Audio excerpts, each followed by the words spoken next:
The marine environment of today would be unrecognizable to people of the 19th century. They would not believe that we have been able to do to it what we have.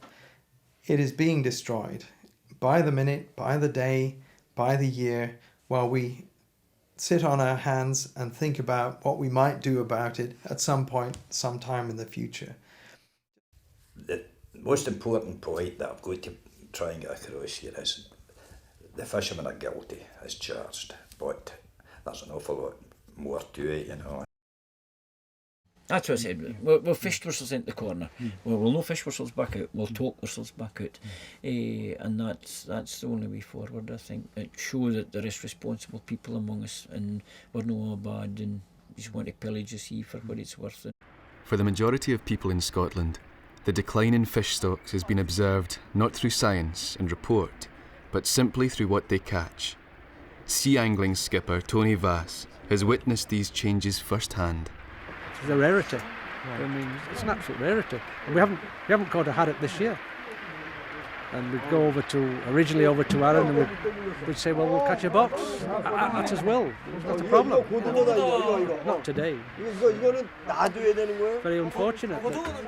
When I first started, there was mackerel. The first mackerel. There was something like 40 sea angling boats. It was a multi-million-pound business, and now I'm the last full-time angling boat left in the Clyde. To properly understand the depth of feeling within the community of the loss of the public resource, it is important to understand the past and present of commercial fishing in the Clyde. For generations, the herring ring net fishery was the backbone of the coastal community's economy. But life in the Clyde has changed, and it's happened fast. Fishing's a different job now. There's no romance in it. I mean, when I went to sea, I was captivated by the job. There was romance. There was, whether it was maybe just being young that made you feel that way, but the romance was there. And going out the harbour, I mean, leaving the harbour on a Monday, the harbour was absolutely full of the village. There was women with prams, there was beautiful young ladies that you'd maybe been out with at the record hop on a Saturday night. These wee lassies come down for the Glasgow Fair. And you had, the whole village was there. Caravan, people that lived in caravans, people doing their holidays, all the kids, the old men, the old women. It was like a carnival when you went to sea. And this big fleet of ringers, 10 or maybe 8 or 10 ringers sitting there with their big diesels going and the fumes everywhere, the tarry smell as they haul the nets back, the herring scales flashing. I can remember all that. What a wonderful sight it was. The herring ring net was pure skill. There were no technology. I mean, a typical herring ring net in the sort of right into the 60s would have an old Kelvin Hughes echo sounder, a compass, an old coastal radio telephone, and a steering wheel. That was the entire contents of the wheelers. It was all down to the man in the box. When I started fishing, an awful lot of the work was still done with the feeling wire, looking over the head of the boat in the burning, and the natural lower looking for appearances like whales and gannets diving, things like that, patches of feeding. I can still remember all these things. But they started to get more efficient echo sounders, sonars come into being, the mode of fishing changed, there were bigger boats come into the Firth with this new invention. There were ex-drifters, and then this herring trawl a big nylon net with wings on it that you pulled between the two boats. And I mean, if the herring were scant, if they were spread out, you know, just in little bunches, you couldn't get enough herring in the one place to get a ring to make it profitable. Whereas you could put this net over the side and trail it for the surface to maybe 50 feet down, and the same distance wide, it was 50 or 100 feet wide, and you could gather up the herring as you went. You'd maybe tow for 4 hours, and you get a good night's work. And the ring netters were running about, couldn't get a haul. It started to go pear-shaped for us in the Clyde, herring-wise, simply because we didn't adapt. We were too slow. The East Coastmen were busy, getting bigger, more powerful boats, bigger nets, bigger gear. They could go further. There had been inch refrigeration and stuff, and we were happy to do basically what we'd been doing for the last 60, 80 years, which would make a good living, get home every weekend, nearly, you know, get a week or two off. East Coastmen worked far, far harder than us. They went further. Do you know what Lucy said? Take that down here, please. We started to go for after whitefish, which there was still plenty of. About 3 miles off the front of my house there. In the winter, February, March, there would be 60 or 70 boats working. Maybe more, maybe 70 or 80 boats working there on cod alone for 5, 6, 7 weeks. And every boat would have at least a minimum, I would say anything for 40, 50, 60, 70 boxes of cod at least a day. And it was all the spawning hen fish basically, you got mostly hens with the roes in them. Now the roes were big money too, so obviously this was another thing. Now, it was just the same as a hare. We thought this would never end. Men were becoming better at bottom trawling as well. They're working bigger nets, bigger doors because of these bigger boats, you know. And there was a lot of safe caught, a lot of cod caught, a lot of all the whitefish, and the flatfish as well, with these far more efficient, bigger mesh bottom trawls. It was just a progression. I think it's what they call evolution, isn't it? And that everything married together, the better technology, the better boats, the bigger nets, the more skills, the skills we developed and honed, they all added to it. And the scary thing is that I've worked it out. It took 17 years to knacker the Clyde. That's all it took. Since God put them in the water, they'd been there. And in 17 years, I mean, it shows you the cleverness of the men. It shows you the resilience and the way, how they could adapt, which was a shame for the fish. We really, I can sum it up quite easily. We get too clever, too quick. Now in the Clyde, the trawlers rely on 2 relatively new fisheries, the prawn and the scallop. Herring fishermen always thought they were a wee bit kind of better. So with the result that when we did actually have to get tore into the prawns as such, it kind of brought you back to earth. I mean, the fish wasn't bad. Fish was still good enough. You know, you could have a bit of a thrill if you got 100 balls full of cod. You could still march up to the pub and kind of give you a good feeling. But after the prawn thing, just absolutely broke your heart. You know, because if you weren't knocking your pan out at prawns, you weren't making any money. The prawn fishing, it's as someone else said, it's a hateful job. You know, you stand looking at this haystack of things that size, and you have to, you know, tail them for the market. It's hours upon hours of just standing there. You know, the heap never seems to get any smaller. Prawns live in burrows where the seabed is muddy. Prawn trawls drag along the bottom and scoop up the prawns that have emerged from their holes. Unfortunately, many are process. They are brought onto deck and then discarded, usually dead, back into the sea. This is known as bycatch. Softer animals, such as these sea pens, don't even make it onto the boat.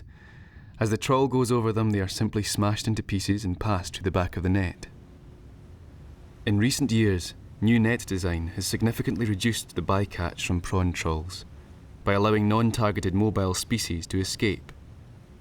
But for many, the writing was on the wall from the very start.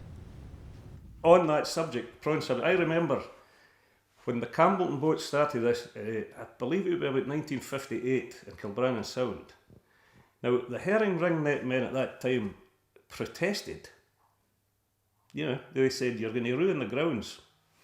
And the few guys that were going to do this prawn trawling told them not to be so silly, that nothing will happen to the grounds. I remember that as a kid, you know, hearing these guys talking about that in the pier, warning them that what they were going to do with trawl nets in Kilbrannan Sound would ultimately do damage.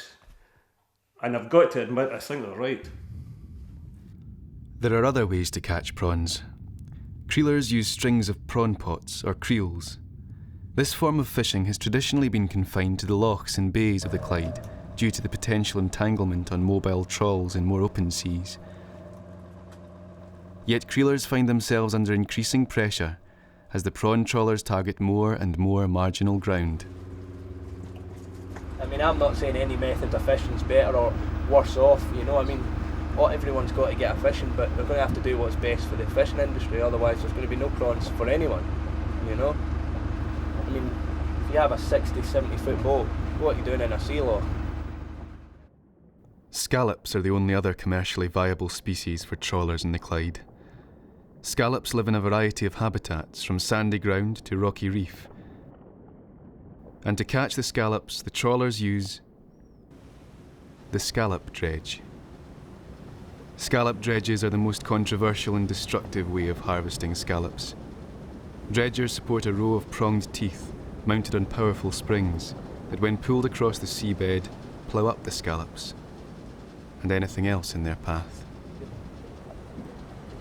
You will scallop away until such times as, and that is, and if it's a lucrative bit of ground, you will just keep going at it, and that's sore, and that is hammering the ground, because the stones are just being rumbled and tumbled, and that. We switch off for what else is in there. We know, and there's other species in there that are suffering because of that, but at the end of the day, it's what you can put into that van at night, and regardless as to what the impact is. And that's just a great big dark hole in there. You put your dredges down, they come up with scallops in it, you kick the crabs and everything away, and all that you're interested in is scallops. And there's millions of species in there that, well, not millions, but hundreds of different species that are being affected because of us tumbling in row. But at the end of the day, it's what we can put onto the deck of this boat and put up the road. If you could build a wall and pump all the water out and fill in an area in its mass where it should look like, in the wee areas, the wee tiny pockets that haven't been dredged, and in the 90% of area that has been dredged, you would see some shock, because it's utter devastation and in a lot of value. I mean, I would probably say they kill thousands of pounds worth of stuff down there a day to catch hundreds of pounds worth of scallops. You know, they're killing a far greater value than they're catching. I've seen reefs that have totally disappeared. They aren't even there anymore. It's not as though there's just a wee piece of them left, or they're just not there. Just completely dredged away. Just the teeth of the dredges going over and breaking wee bits off them, and wee bits off them, and small bits off them, and then it's just gone.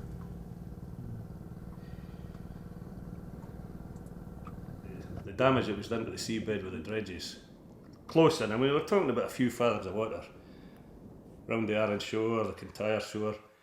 It's bound to have an effect on the breeding cycle. It's got to have destroyed. I mean, I've seen what comes up in these dredges. I'm sure you have yourself. Yeah. It's, I know, I mean, any fisherman listening to me talking just now, they say, what's he saying? You know, he had a good life at the fishing. I don't mind admitting I had. And as I've already said, I mean, I was sceptical for years about this claims that we were doing damage, but the more I thought about it, I mean, it's the proof's there. In the end, some scientists have said that if you extrapolate the trends in the way that fish stocks are going, we've been removing the big fish first. And as we've run out of the big fish, some of the tunas and the cods and the halibut, some of the massive halibut that used to be landed off the Scottish coast, we've moved down scale. So we're starting to target the coley and the saithe and the pollock. And we're moving down from there as well. We're now eating things that people would have considered to be bait 50 years ago. And this is called fishing down the food web. Of course, the fishermen are only doing their job. To truly understand the reason why there are so few fish left in Lamlash Bay, we have to examine the way the fisheries in Scotland have been managed. The Bible for fisheries quantitative management is Beaverton Holt, which was written after World War II. And in it, there are so many equations I couldn't get past page 10, but I read the text, and there's a piece there which explains quite short term that there are two ways of controlling fisheries. One is effort control, and the other is area control. And they plumped for effort control because, in their opinion, it would be easier. I have nothing against effort control, but why did we have to choose? Why can't we have both? there would be advantages to one and the other. So why not do both? And there's never been a proper counter-argument. It's always been, oh, we're managing fine the way we're doing it. Well, yes, but every year goes past, another fishery collapses somewhere, and then we don't count them anymore. So when we are talking about the fishing industry, it's not the one that did exist, it's what's left. And some new ones, like sand eels, you know, which... So I think the boot's on the other foot.